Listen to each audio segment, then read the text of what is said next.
pledge allegiance to the flag of the United States of America and to the republic for which it stands, one nation, under God, indivisible, with liberty and justice for all. Thank you. So, just call me at 12 p.m. Roll call, please. Victoria? Mr. Roberto Santos is not present. Mr. Hector Cortez. Present. Mr. Carlos Rodriguez. Present. Mr. David Cash Vasquez. Present. Mr. Zeke Rodriguez, not present. Mr. Joshua Soto. Present. Mr. Jose P. Gonzalez. Present. And Ms. Selena Villarreal, not present. We have a quorum. Okay, good deal. All right, that being said, everybody had the minutes, everybody reviewed it? Motion approved? Move to approve. Second. Cash. Okay, all in favor? Aye. Any opposition? Motion passes. Okay, Victoria, anybody, citizens' comments? I do not have citizens' comments today. All right, moving right along, not wasting time today, huh? Sir. Okay, so I could, Start off with staff reports. sorry, I'm not, I didn't know I was. So Mr. Sanchez just got called to City Hall for a CIP meeting, so he did not know he was gonna do that. So, the passenger report, we're down 3% on in-plane passengers from this time last year. 20, and we're 8% for 24. I think it'll start picking, it should start picking back up with this month being spring break. Our numbers should come back up. Cargo report, we're still down. I'm hoping cargo will start coming back up. I'm not really for sure, y'all know more about that than I do.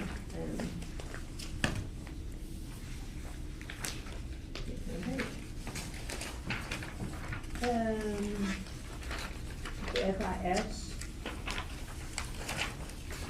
report. You see there, we have, we're above what we had last year for the private inbound. And we're about average on the outbound for 25.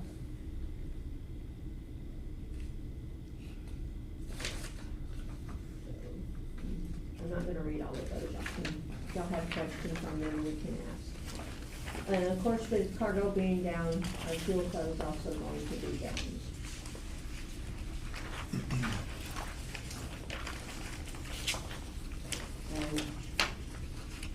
The delinquent report is, we have 3 FIS users. And they usually get paid. Then, well, I'll let you talk about the marketing report. So, Mr. Chair, the marketing report for January and February, you're gonna see that, there was some maintenance on the website. We did some actions on social media. There was 27 content graphic social media posts, 8 reel productions, and there was some content creation using some AI for video and graphic. We got some new followers on Facebook, Instagram, LinkedIn, total of 63. And then the following reports, you'll see the activity on our social media and our website, Facebook, Instagram, and LinkedIn accounts. We had a visit of United South Silver Steppers. We did a post on them. They were here, they were leaving to participate. I think it was nationals. So they're very happy about us posting them leaving, so. And we did some also in some Spanish advertising, as you can see on the last page. And that's about it. I don't know if you guys, right now, we're working on doing some advertising campaigns starting April as we will be having some giveaways for our community, right? That is, Mr. Sanchez and I and Manuel are working with Las Vegas Tourism Yes. Board. They contacted us and wanted to do a promotional giveaway. And all we're doing is posting it. They're doing all the legwork. We've already got a couple of prizes. Yeah, some Plus certificates. airfare and hotel. And we're gonna do it through social media, kinda like the same way we did the giveaway we did for Los Angeles flight. So it's just another promotional tool for the Las Vegas flight. Yes. Like I said, they reached out to us, and as a city, as a governmental entity, they cannot do the chance drawing, so we're gonna do it. So, like I said, it'll be done in a similar fashion as that, and we'll be posting it a lot on social media.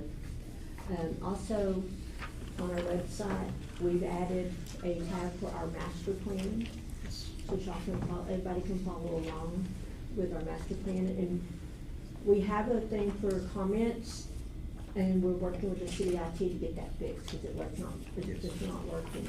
So, but we're gonna put on there who they can contact for comments, since we're gonna take that off until we get it fixed, as far as emailing, the email link on there. But, And we posted this yesterday, this image. It's a teaser for the giveaway that we're gonna have in April. So it says, "Get ready, a big giveaway is in play." So today. and the good thing about it is the tickets, there's 2 tickets, and you have a year to use them. Yep. So, and it's been interesting. So, and then Dr. Sackler. Good afternoon, everyone. No, I do have a question cause I just think it's like having a lot of people going, I think it's, the first one is the webpage of the Yes. airport from China. Yes. China, it says 882 from the country and then 770 from a city, Langzhou. Is there like, do you know if there might be a reason or something happening that from China coming in, just out of curiosity, I We usually tie it to, how do you call those? There's a special name for those people that are looking into other websites and try to. The hackers? Hackers is good. It could be, right? It Right. could be an anomaly, right? Yeah. When you have that happening, but,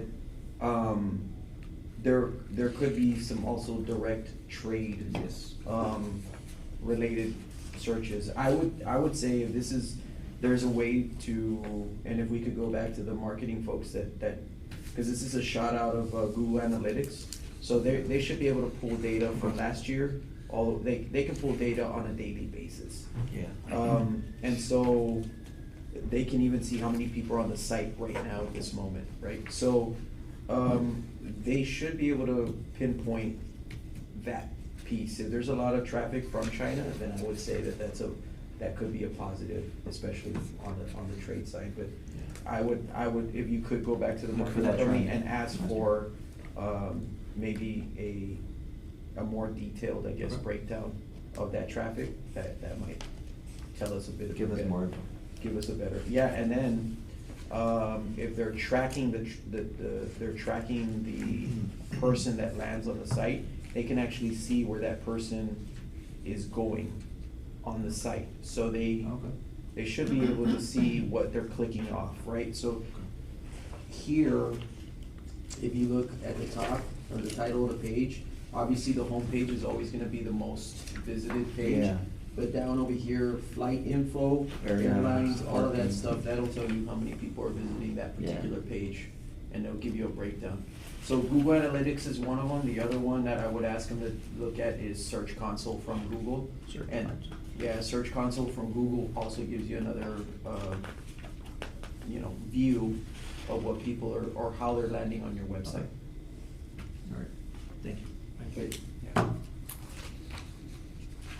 Any other questions? Okay, good afternoon.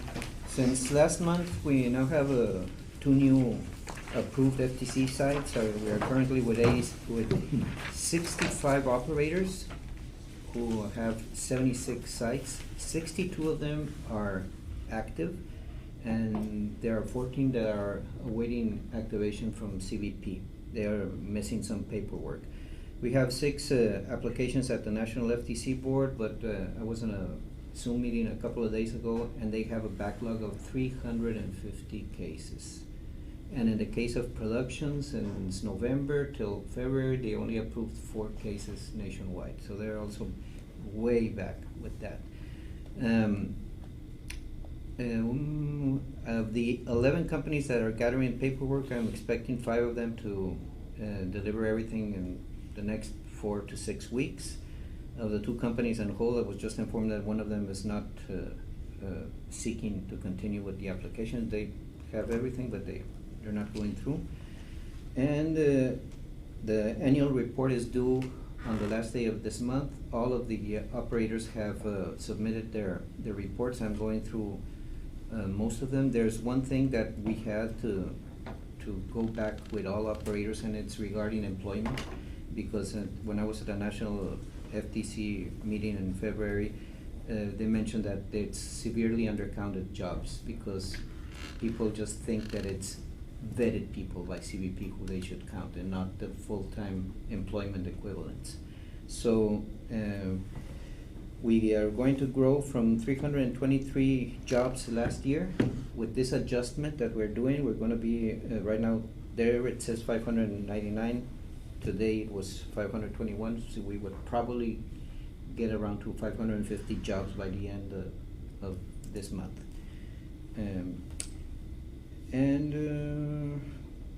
I was a few weeks ago in Brownsville, and I spoke to all the national directive of Index, the National Maquiladoras. They had a meeting in Brownsville, and I was invited to speak about the FTC program along the border and how it relates to IMEX, not Index, IMEX program. We are now on 1.75 million square feet of activated, approved areas, 40 acres. And basically that's in a nutshell. We have all those there, 6 that are at the board. They just returned some observations, and one that I sent since probably November, so it's gonna take a little while. But we're doing good. Is the government funding situation impacting that process right now? They are working. They were not affected by the shutdown. The thing is that they were overwhelmed with, last year they had over 500 applications during the 69 days that were the shutdown. I think they had like 230, and that was a number they had the year before. So it is just off the roof. So they had more applications. They had 4 people reviewing all the cases. Now they have 3. The country, they had it in 4 or 5 sections. Now they only have 3, so they're taking a long time, and they're going with a fine comb with all details. But they are working right now. Can you share the presentation? What was the reaction from your presentation to everybody in Brownsville? Yeah. Okay, I can share the presentation. No. You're like, Your what? reaction. Oh, there- Yeah, there- what was the reaction and what was the feedback that you received? Great, because the thing is that they invited us to speak when they could have invited the grantee of Brownsville or the grantee of McAllen. And there was a lot of interest on how the FTC program going forward would relate to what DMEX, the national program that's more or less the same thing, would be. So they were very interested, and on the growth, on how tariffs would be impacting in the future, what the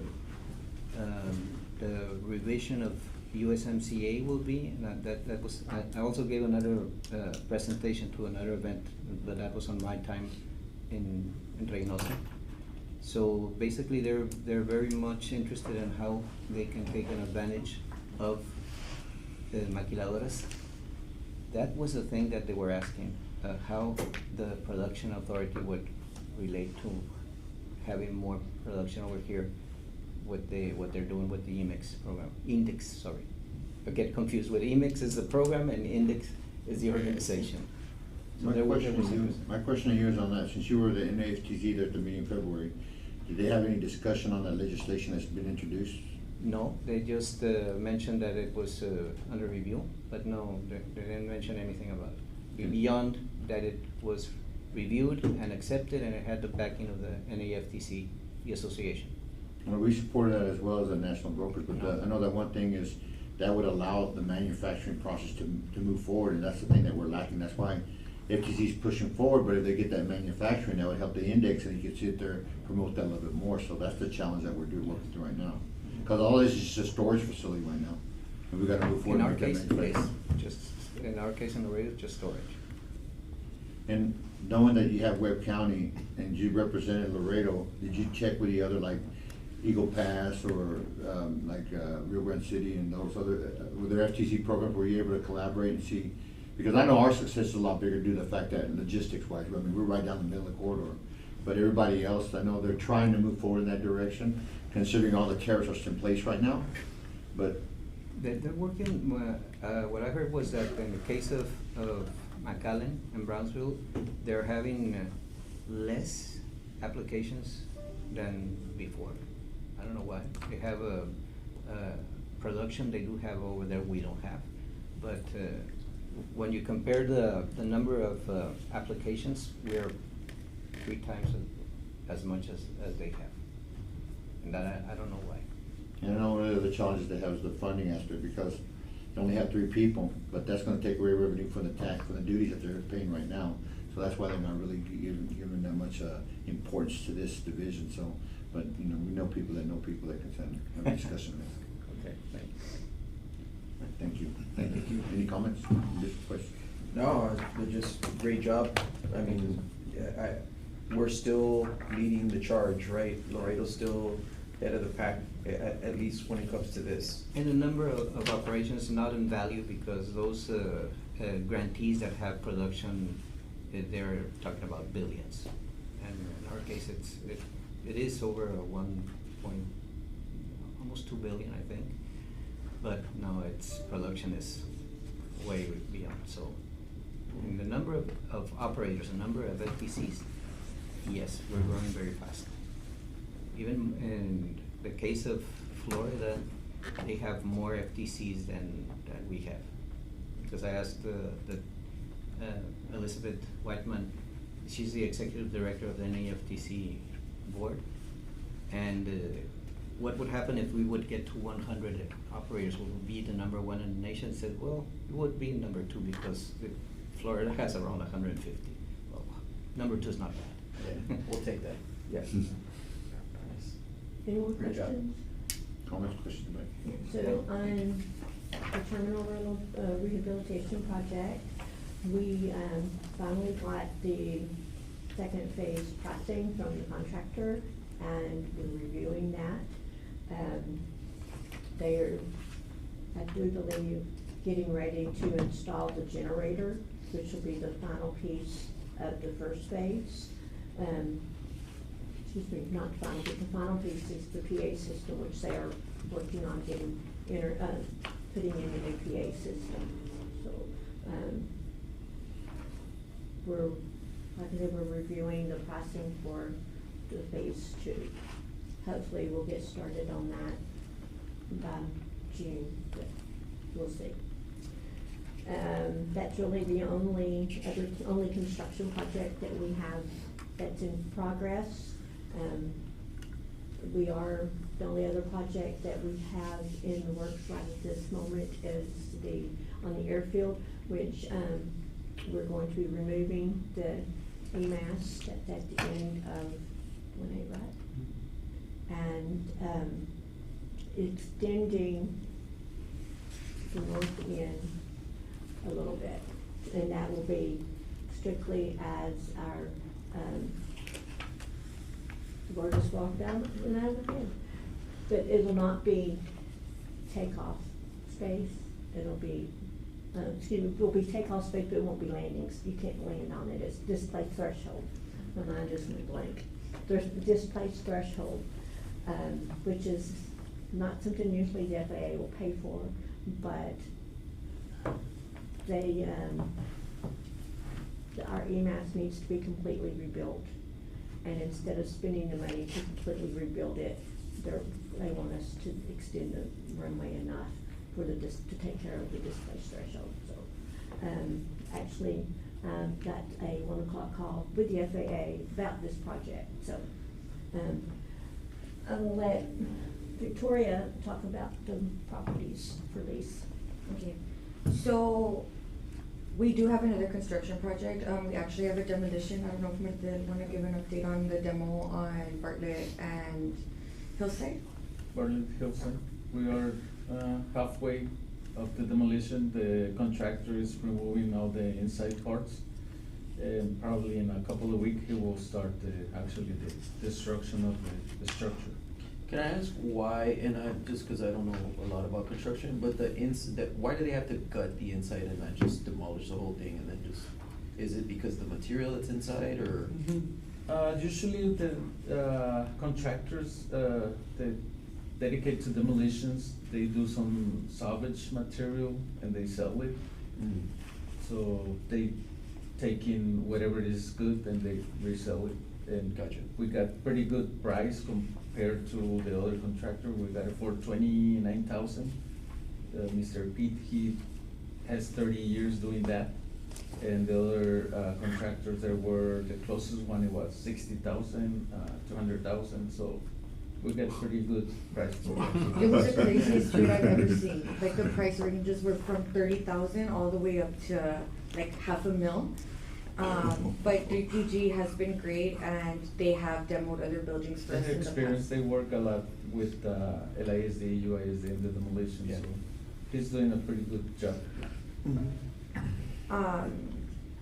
So for the other stuff, we've leased out, I call it it's 4812 Bartlett, which is, there's 2 buildings, on Bartlett that everybody wants, but nobody rents. The Pony League uses it for heat control. We were able to lease that building out last month. It's actually going for its final reading April 7th. PD is gonna take that one and that's gonna become like their crime victims, where they can go and meet. So they're gonna renovate the inside, build it out more it's gonna be friendly to the public, but they will have, officers there where people can go and like talk to like crime victim advocates. I wanna say it was that. I did show. That's the one in Caddy Corner to Harmony? Kind of. It's more across the street from San Martin. The red ones, The red buildings, yeah. 2 red bricks. Yes, Yeah, but yeah. one has windows and one doesn't. This one's the one with the windows. PD's taking the one with the windows. And then 4804, I actually showed that property last week to a school. The lady looked very interested in it. I did send them an email following up saying like, hey, are they gonna want it or not? Because I didn't get excited for that one just because they had plans on moving in by August, which would be good for us because we'll get more revenue. And then for aeronautical, we have SKG. They're the ones that were awarded the bid for the aeronautical development. It was about 3 acres. We did send them a draft lease already, which is good. It's still in their review. And they're planning on developing like a hangar FBO thing, right? We do have other interest in other aeronautical properties, but they're not as solidified as like these, so I don't really wanna mention them yet. And then what we wanna do, well, we do have another vacancy that just became available this year. I don't know if you guys know where Olympus Gym is. So Olympus is now vacant.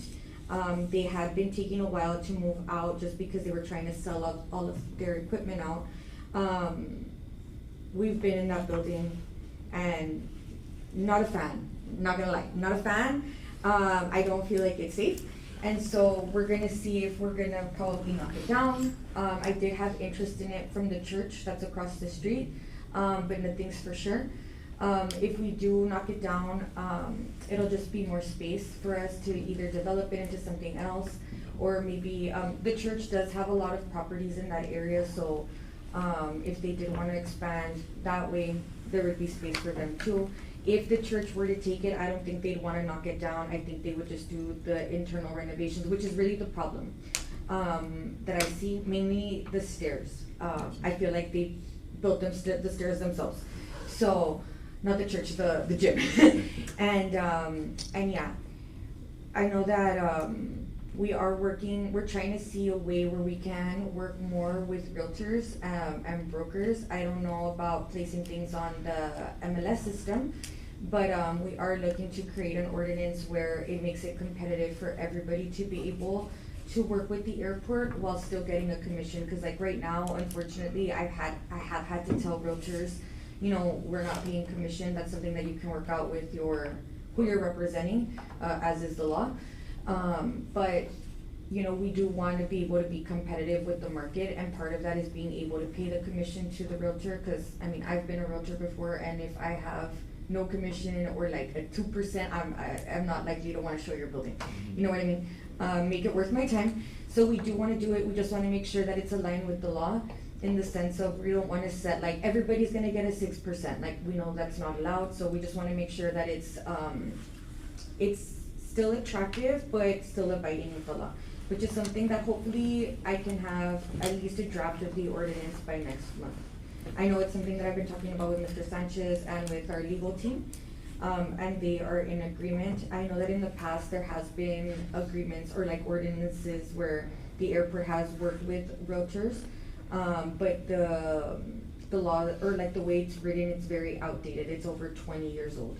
And so I wouldn't even say it's compliant with TREC. So, we don't wanna be in violation of anything, and yeah. For aeronautical stuff, I know that, Mr. Sanchez really handles that stuff. The other property that we do have interest in, we did a survey on a property that's kind of near the FIS building, where there's some interest there. But, I'm not in communication with the aeronautical developers, that's Mr. Sanchez, and unfortunately, he's not here. He was told at 11:30 that he had to be at City Hall by 12. So he like literally ran out. But hopefully in the next meeting, we have more of an update on those people that were interested. It would be another FBO, I will say that. And they would wanna probably compete obviously with our other FBO. So the people that, I don't remember, or I wanna see their names, I don't wanna say it wrong, but I do know that they have FBOs in other cities all over Texas. And so it's a legitimate, business that's like, it's not Laredo would not be a guinea pig is what I'm trying to say. We do have other properties that are available. I know that I've had discussions with Mr. Sanchez in saying that real estate is something that we really, really do need to focus on a lot more this coming year and probably in the next several years, mainly because of everything that's happening with the Middle East and the oil and how that might impact our cargo and all of that. So a lot of our revenue does come from leasing, and that's where our focus is gonna be. I know that I've gotten with Manuel as well talking about marketing. We don't have any solid ideas yet, but once we do, hopefully by the end, or probably get together April, May, we can come and present something to you with a plan of how we're gonna move these vacant properties. I did have other interest as well. I was reached out to by the veterans. I don't know what veterans group, but it was a veterans association, and they want to lease out a property. They did ask me for 4812, which is already under contract. They asked me for 4804, Bartlett, which is where that school wants to go. And then also the funeral home, which is about 7,000 square feet of building. I don't know if you guys have seen that or had ever been to that funeral home. It was on Hernandez Lopez. But basically they want to create like a facility where veterans can go meet, have like monthly meetings, and they get like information. I have not spoken to those individuals directly. They contacted me through the fire department. And so I don't know if this is like a city project that we're gonna help fund it, or where the funding is gonna come, but as soon as I know, I will obviously let you guys know, especially depending on how serious or not it is. And then lastly, this past city council meeting, we just passed an ordinance for short-term leases of the Park and Ride. I don't know if you guys know of the Park and Ride. Okay, so basically the airport is in charge of those leases.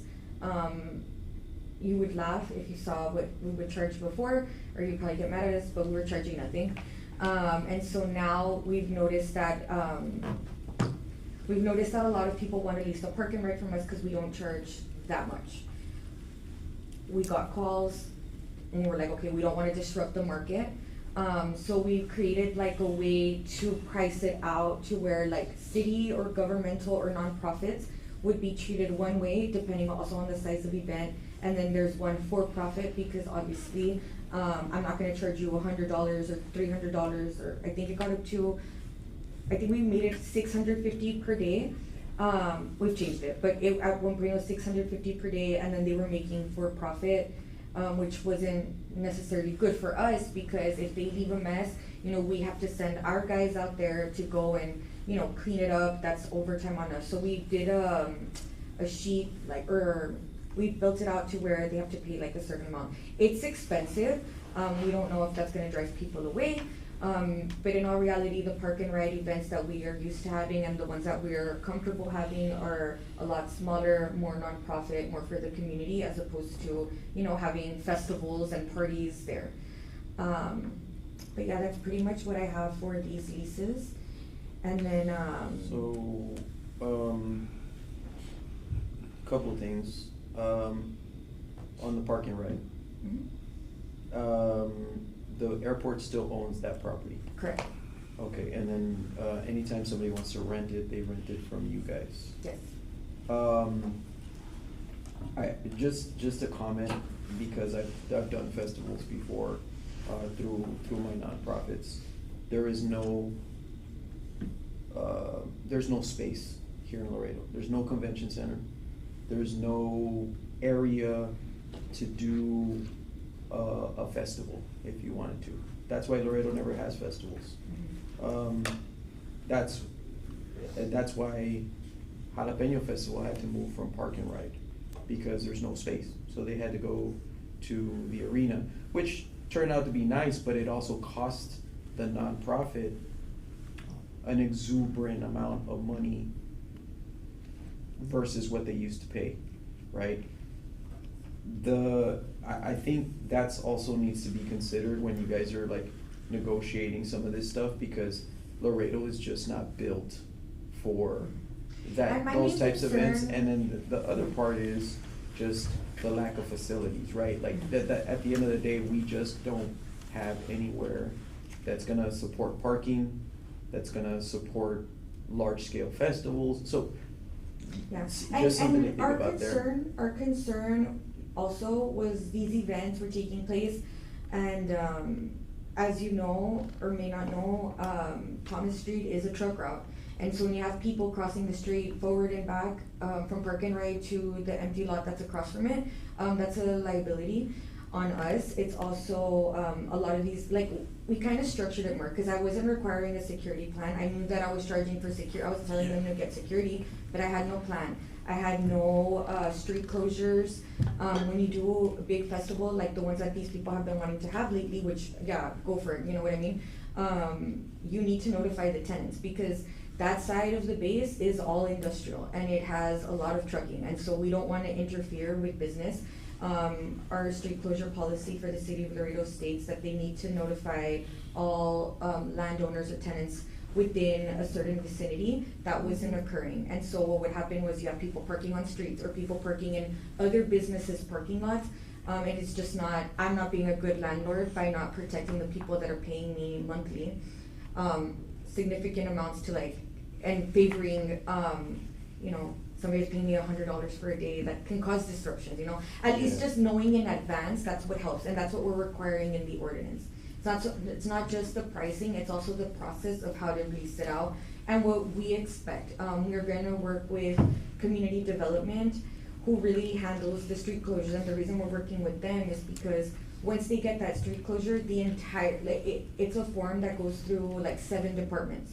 Yep. And so all of these departments are aware of what's gonna happen that day, and they can say yes or no. So it's gonna hit traffic, and it's gonna hit PD, it's gonna hit fire, it'll hit, utilities. Like, let's say utilities was gonna have, they were gonna be doing like some drilling to check on a pipe.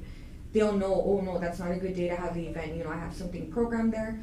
So we are all aware, because we also don't want to interfere with other things the city has planned. It's basically, us producing this ordinance should help, the city as a whole, not, well, one, not interfere with each other, and two, just have better communication. One thing that I was gonna ask. Yeah, no, it was probably along the lines, but you mentioned the MLS. I thought we had kind of like talked about putting these properties out on the MLS, or. She's at working least- on that.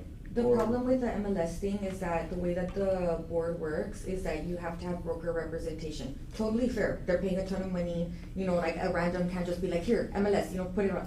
You know, so since none of us are members, we can't, and we don't wanna have broker representation necessarily, because we don't need it. This could, like, think of us like a, not for sale by owner, but leased by owner. So what we want is maybe more partner with them. There's other boards that will advertise our property for us, like For free. LEDC. But for free. I mean, a lot of realtors, so like most of us, like obviously we don't sell any property to the general public, we lease everything, right? Right, they're just leases, sometimes long, sometimes 0 to These, yes, 30 these years, are all whatever, they're all leases, right? So generally what a realtor would expect is like half of the first month's rent.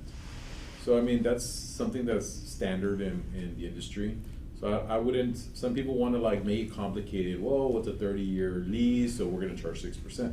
That doesn't matter what people want. It's better, they're representing a client and they have fiduciary responsibility to, if the client wants it, that's what the city of Laredo is willing to pay to the buyer's rep or the leaser rep, right? That's it, for half of the first month's rent, and I think it's fair. And everybody should have access to it. I don't think the city of Laredo needs to be involved with the MLS. Most people like us, we do warehouses or whatever, it's all LoopNet. You can put it in yourself. Yeah, we did talk about looking into LoopNet, because I That's do it, they know contact that, you. that's what community development has been using. We just need to see pricing more, and that's something that we could probably plan It's for free. with the next budget. It's free.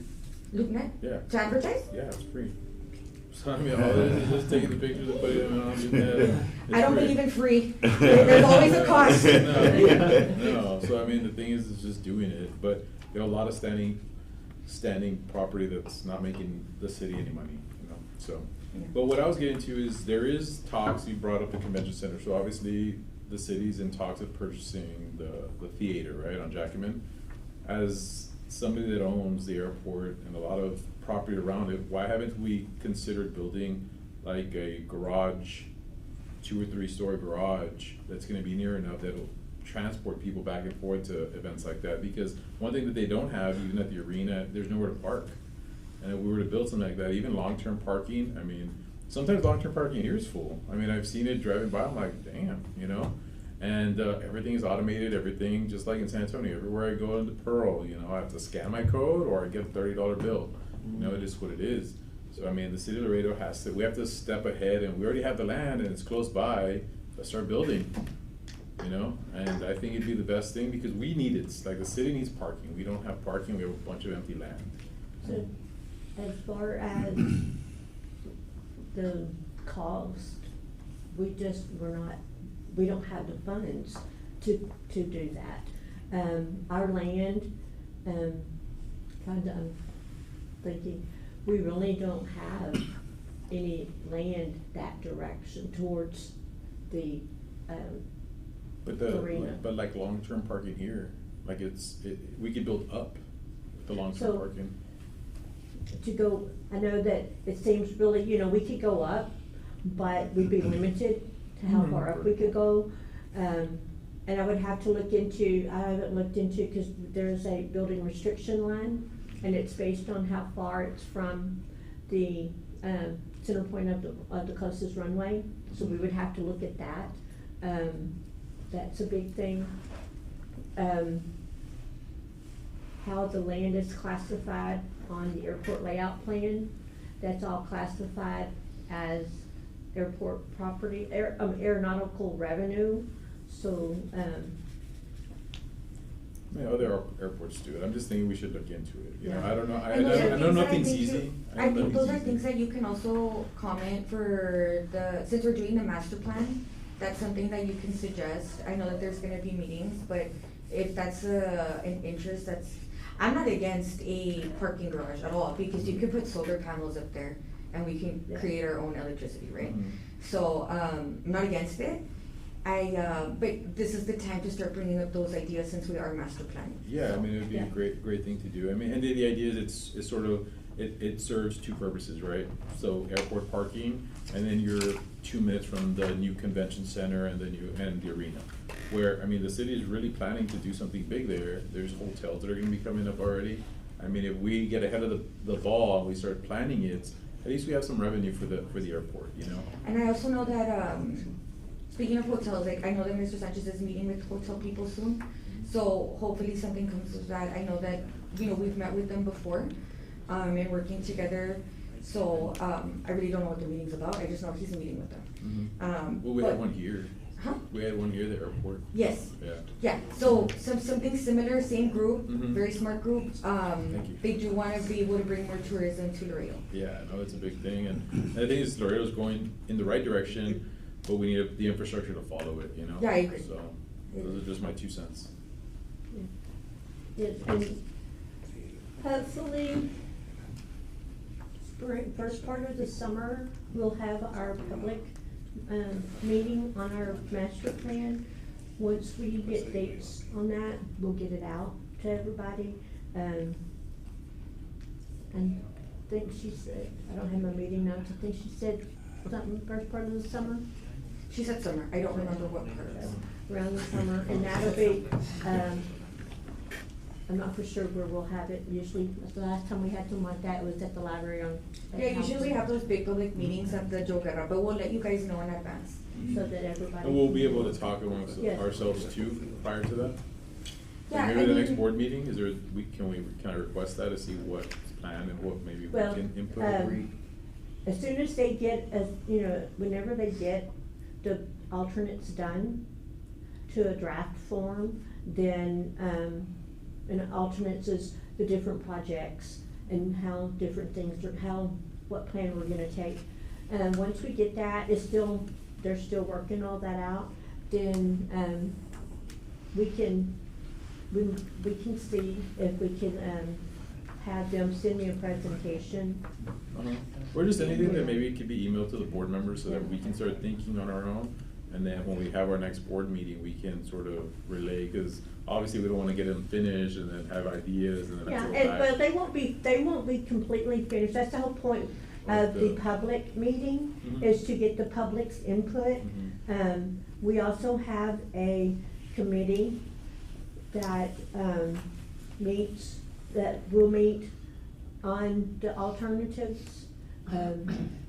Off the top of my head, I can't remember who's on the committee, cause it's been a while since we meet, but we also, as soon as we, get things together, we put it on the website under the master plan. There are some stuff on there right now that's not talking about the alternatives, but I think it has the forecast on there, which that's a document that shows where we think we're gonna be in up to 20 years, and that's the document that's one of the big parts of the master plan that the FAA has to approve, and they've already approved that. So they're working on, like I said, they're working on alternatives. And once we get, they'll send it to us for us to review it, and then, they'll prepare for the meeting. And again, we'll make sure that everybody knows, we'll put it out. I'm sure that PIO will probably put something out about the meeting. Usually Victoria handles all of the meeting, getting all the information out for the meetings and stuff, so we will get that out. And I will see if I'll talk to Mr. Sanchez to see if we can bring it to the board prior to going out. I don't know, cause at that point, it's not anything to, say yes or no on until it's all completed. But, as soon as we get them to where they're ready to go to the meeting, then we can send them out. Okay, that'd be great, thank you. I'm sorry, I've got to go, cause I have a 1 o'clock call with the FAA. Thank y'all. Thank you. Just one little quick question, going back, what is the price per square foot on the properties that, The range is crazy. yeah, the range. So the way that we do it is, I usually get a appraisal, because I need fair market value. The one for PD, I'm getting $6,230, and it's like about 5,000 something square feet. So it's like a little bit over $1 for that building. I haven't done an appraisal on the school, because I haven't gotten the application back. She's telling me that she's like solid.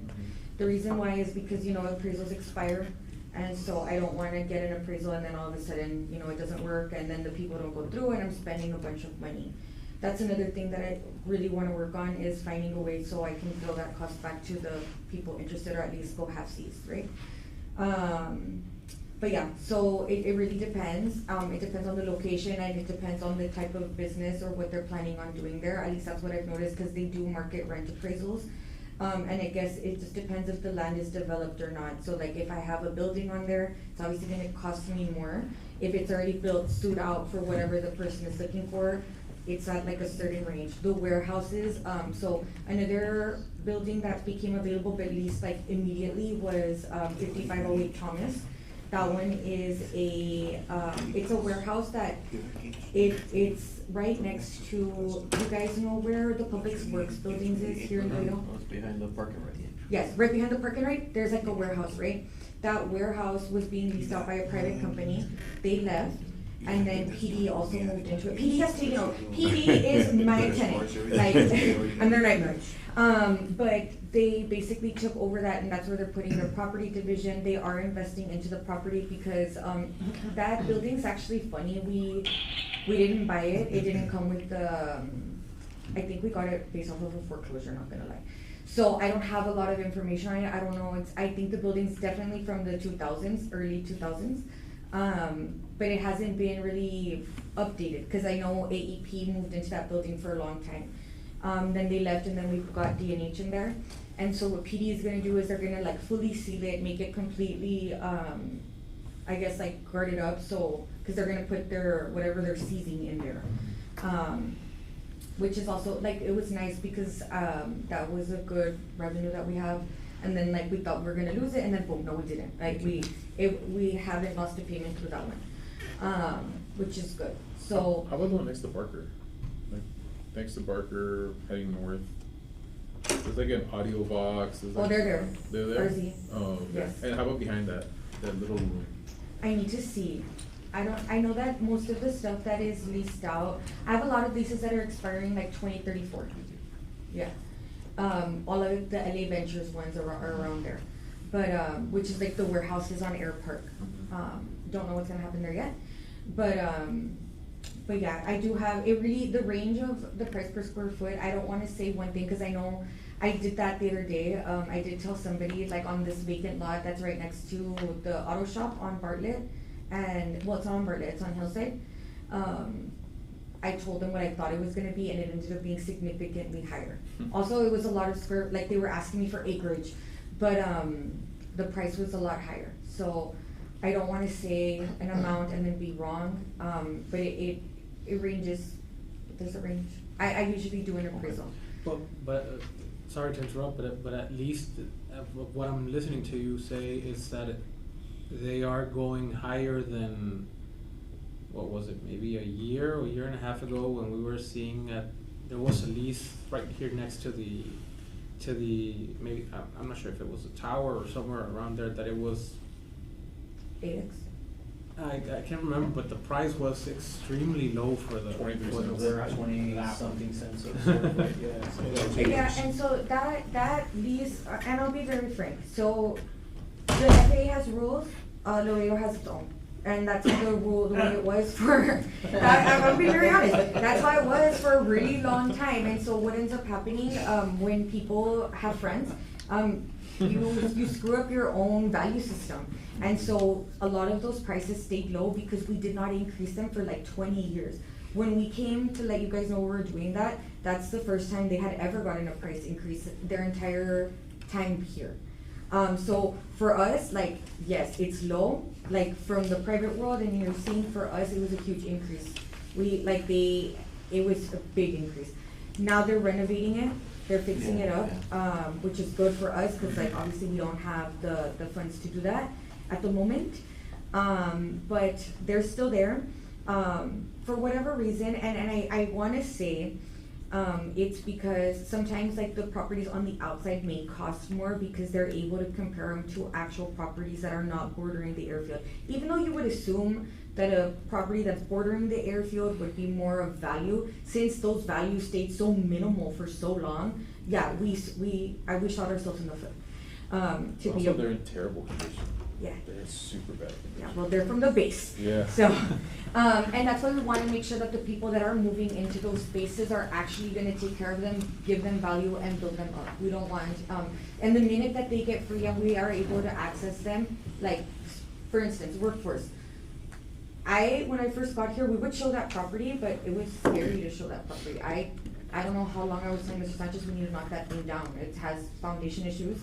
It's embarrassing to go in there, and tell people to invest in this, like, I can't even do it, but I want you to do it, like, no está bien. So when we have more of those vacancies on the airfield, that's one thing that we will probably do, is give it an inspection and see, like, what's more cost effective, to knock down the facility and start over, or to invest in it to bring it up and try to fix the property that's currently standing. I wanna say, I feel like Mr. Labrada might have done that several years ago, because I know they went like on a demolition spree for a couple of years. They were just like knocking down a bunch of warehouses, but sometimes that's what you have to do in order to actually, sometimes the value, people can be creative and create what they want if they can just start from scratch, as opposed to saying like, well, this warehouse I'm gonna invest more into it than it's not gonna benefit a lot of people. But I don't have access to a lot of those places I can go in, right? But for us to say, we need this and this, I need a new lease, or I need them to be gone.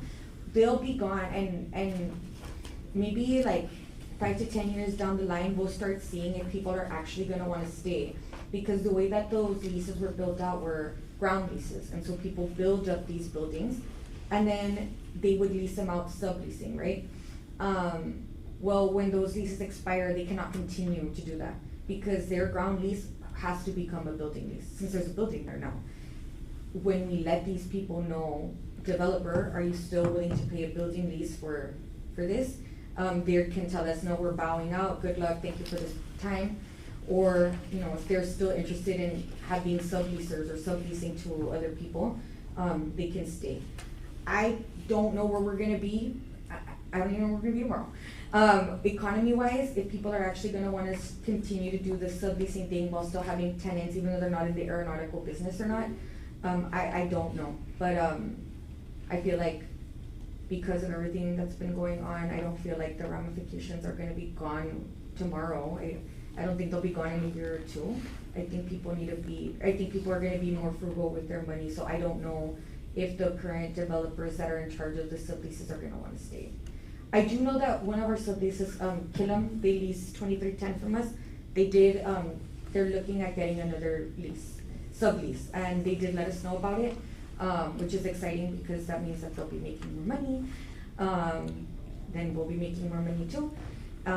Hopefully that goes through. I did send them like that we're okay with them subleasing the building this past week, or last week. So, cool.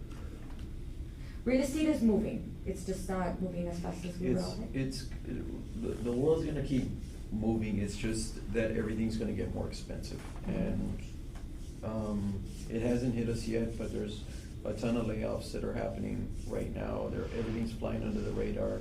The government shutdown doesn't help. Cause it doesn't impact essential officers. What it is impacting is the actual administrators. So your secretaries, your full-time, outside of just the TSA, it's impacting people that have nothing to do with the front line. So I would just suggest that you guys also price in for that, for the increase or the inflationary costs that come along with all of this stuff that's happening. Oh, yeah. So We do, and we try, like, I know that, those are things that we do take into consideration. We try to forecast as much as we can, but it feels like the world just does whatever it wants. So, No, Gilbert's at the CIP meeting right now, and we're having some discussions on the budget more than anything else. And I know a lot of this discussion would require, you know, data from the budget as well, but this is revenue producing income that we're talking about, hopefully.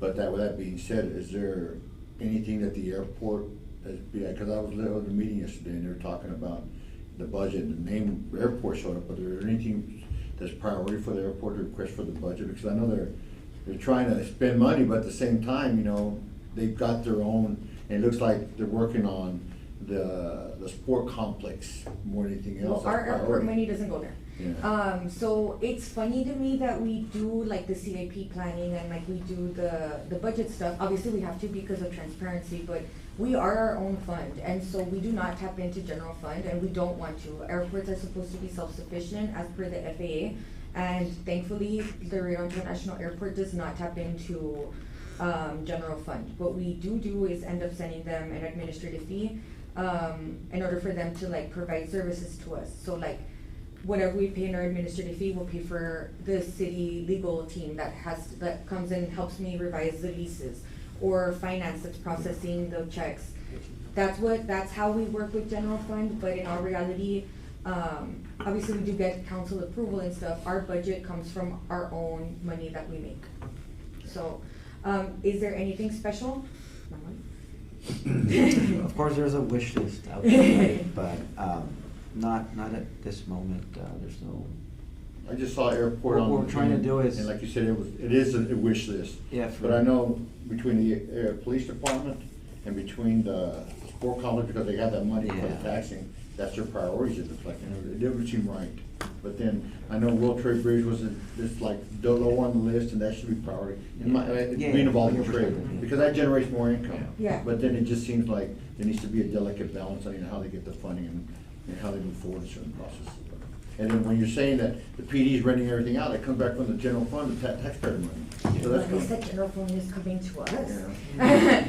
That's what I tell them, because I know that But PD wants. we're still paying in the end, yeah. I will, the way I see it is this, I don't mind PD leasing from us, because if PD leases from us, we're still getting money back from general fund. But if PD were to go and buy like another vacant land, that's land that's not gonna be taxed. So the city actually loses money by not leasing from us.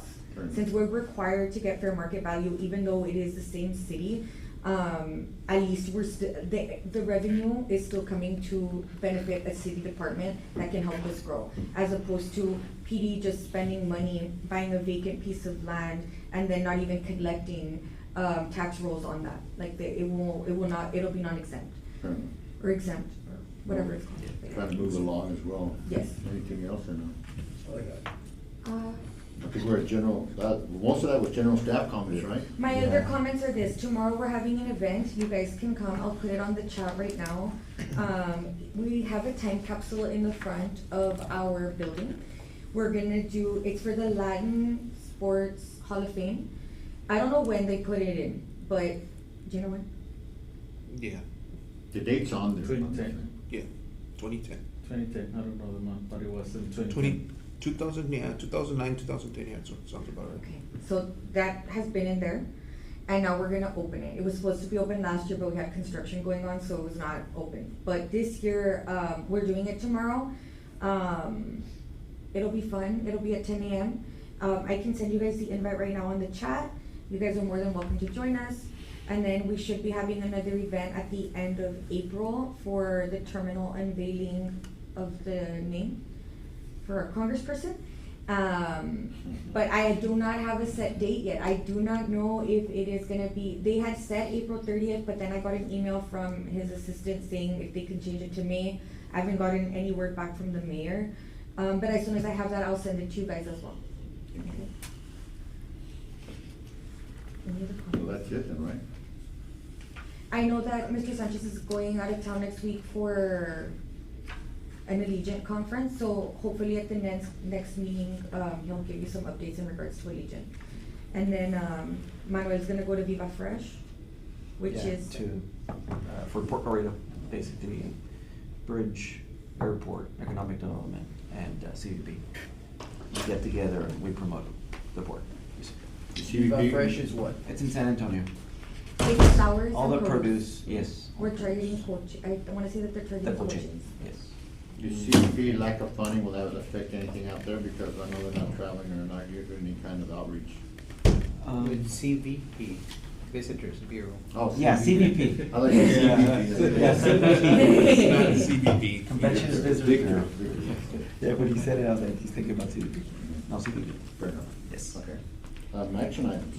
So consideration to recommend to the mayor and the city council the adoption and implementation of the proposed rules and regulations for the Laredo International Airport and any other matters incident thereto. The last meeting, this item was tabled. I don't know if you guys want to move forward. We had that workshop, so I know that we had some discussion, we broke down a lot of information. Most of us attended. Yeah. Any comments or anybody make a motion? Cash? Second. To approve? Yeah. Motion to approve. Okay, discussion, and I know that there was a lot of discussion during that workshop, so, but I think that we're in progress moving forward, and I think the reviews are gonna be a lot sooner than making them long-term, and we can make adjustments, it'll be living documents. so we don't Correct. have them forward, so. And that's what's important to know is that both this document and the other one are living documents, so if there's anything that comes up, we can go in and fix it.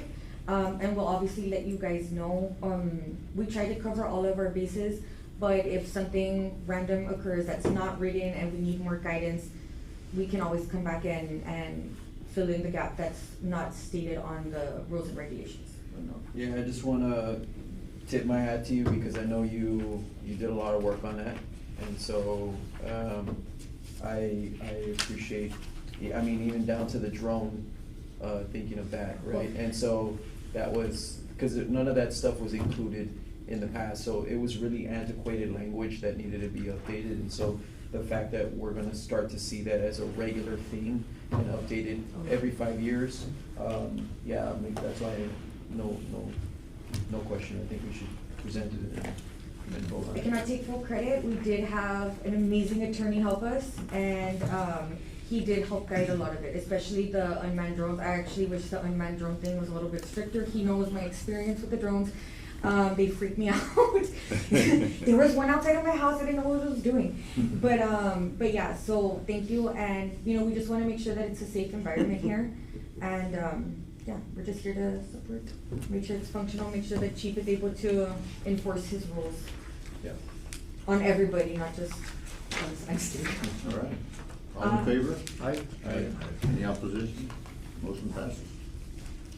And then the second item is discussion and possible action to schedule the regular airport advisory board meetings to every fourth Wednesday of the month for the calendar year of 2026. And remember that because of the fact that we get the reports done in a timely fashion the previous month.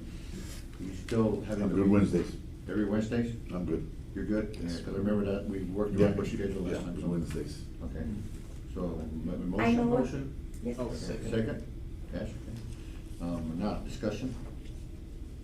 So I was just gonna say,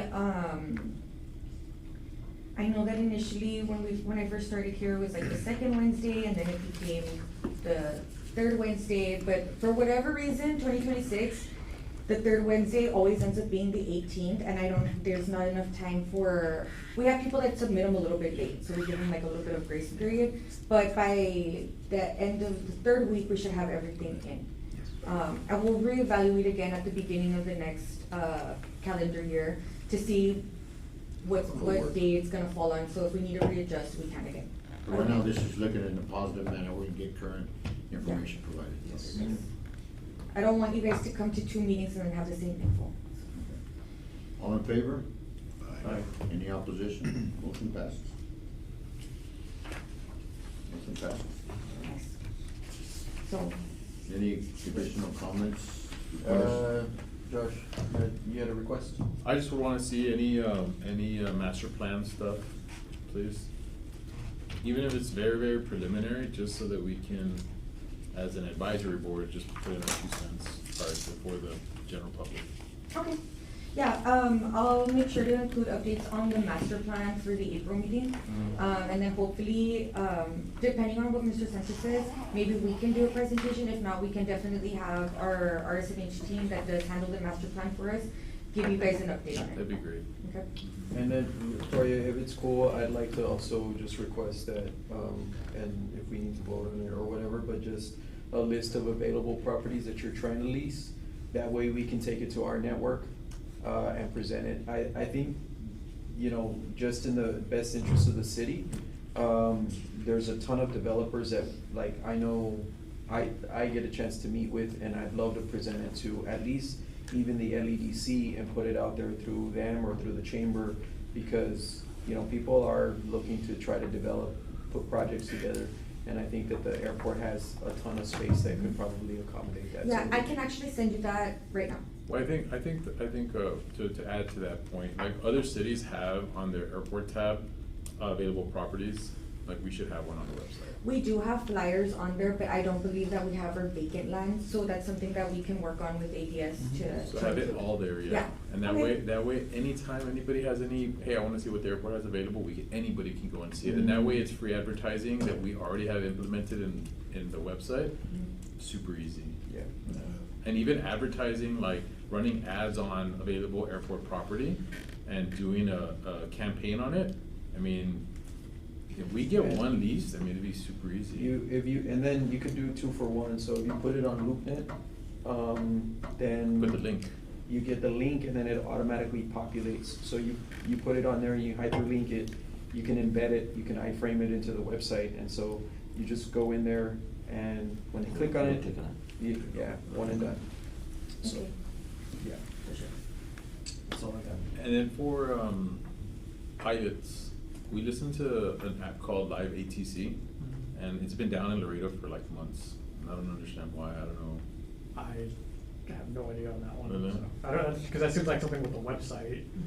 No, all the other airports in the area, it work, and though it's just Laredo's system is down. Because I think on Is that. that, is that for weather information or is No, that it's not the oh. ATIS, it's like you can listen, do you remember if it's the ground or the It's tower both. frequency? It's both. I can ask the tower manager, but it's not something that comes through the airport at all. Mm-hmm. Okay, I was just wondering. Yeah, the airport has no control over that. All right. Any additional comments, requests? All right, motion adjourned? Motion. Wait, who did the motion? Cash? Second. Hector, second. Okay.